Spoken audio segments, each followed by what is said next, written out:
The tiniest fish in Manu's hands was shivering like a secret. And then it spoke. Not in thunder, not in prophecy. In a voice that sounded like the river itself deciding to become conscious. Manu had come to the water for a simple act.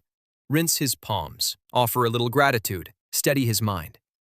He was a king, yes, but more than that, he was a man trying to live clean in an age that felt thin, like the world's fabric was wearing out. The fish begged for shelter. Manu, startled by his own softness, placed it in a jar. By morning, the jar looked cruel. The fish had grown, pressing glass with living urgency. Manu moved it to a pot, then a pond, then a lake. Each time, the same impossible hunger for space. And each time, the fish did not feel like greed. It felt like warning. "Protect me," it said, "and I will protect you." That's when Manu understood. This wasn't a creature asking for mercy. This was mercy, choosing a form that could be held. The message arrived like a blade wrapped in silk. The waters were coming. Not rain, not a storm, a reset, a swallowing. Manu's breath turned heavy with the weight of people who would laugh at him.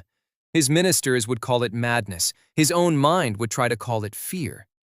But the Saptarishis, the 7 seers, old as constellations, did not laugh. Their eyes narrowed, as if they could already hear the ocean practicing its roar. "Build," they said.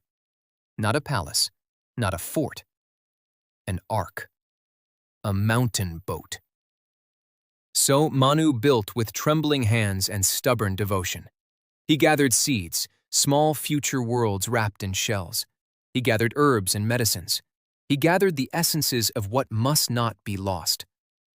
And in some tellings, what was most fragile of all, the Vedas, not as paper and ink, but as rescued essence, as living sound that must continue to be sung. Then the sky changed its face. The first waves did not knock, they kicked. Rivers forgot their banks, shores became rumors. The ground itself began to drift, continents sliding like broken rafts. In that chaos, the fish returned. Not as a fish, as Matsya. Spectacle. The tiny shimmer Manu once cupped in his palms became a colossal leviathan, a body like moving horizon. The ocean looked smaller beside him, and from his brow rose a horn, bright, unmissable, like a hook for hope. Manu's hands shook as he tied the rope. Some say it was just a rope. Some say it carried the memory of the cosmic serpent, the motif of binding the unbindable. Because how else do you lash a human ark to a god that has decided to become ocean-sized? The knot tightened. The ark jolted. And Matsya towed them. Through the apocalypse like a lighthouse that swims. Waves rose higher than mountains. Winds screamed until language died in throats. Manu clung to the mast and felt his courage leak out of him, drop by drop. "Why me?" his heart tried to ask. And the answer was not a speech. It was the steady pull, the unbroken direction, the divine refusing to let go. Days blurred. Night and day became one long, heaving breath. The Saptarishis sat like stones in meditation, chanting what must remain true even when the world itself is erased. Manu listened, half in terror, half in surrender, and realized the rescue wasn't only physical. It was a rescue of meaning. When the waters finally softened, when the rage drained out of the sea, the ark found stillness. A new silence spread, fresh, delicate, almost shy.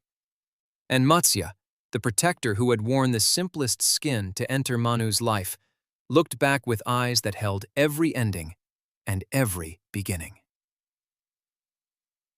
Reveal. The flood was not just destruction. It was purification with a pulse. And the divine had not waited on a throne. He had come as something small enough to be saved, so Manu could learn what devotion feels like before he ever needed a miracle. Because the truth is, when your world collapses, You don't rise by power. You rise by the knot you tied while you still had time. Closing line. In the age when everything turned to water, the only thing that didn't drown was the bond Manu made with a god who first arrived as a trembling fish.